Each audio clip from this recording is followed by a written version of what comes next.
Hi lovely peoples, అందరికీ happy Bhogi.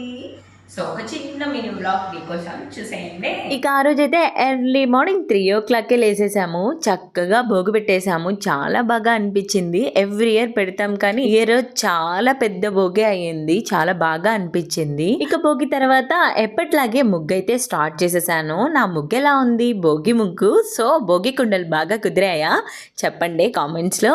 ఇక చక్కగా దీపం పెట్టేసి పూజ అంతా కంప్లీట్ చేసుకుని ఆఫ్టర్నూన్ లంచ్ చేసేసుకుని ఇకైతే మ్యాట్నీకి వెళ్ళిపోయాం మూవీకి. సంక్రాంతి పండుగ అంటే మూవీ లేకపోతే ఎలాగా, సో ఖచ్చితంగా మూవీకి అయితే వెళ్తాం ఎవ్రీ ఇయర్. అలాగే ఈసారి భోగి రోజు అయితే మ్యాట్నీకి గుంటూరు కారం మూవీకి అయితే వెళ్ళామన్నమాట. నాకైతే బానే అనిపించింది అబ్బా. Family entertainment. మహేష్ బాబు అయితే ఎరగదీశారనుకోండి డాన్స్.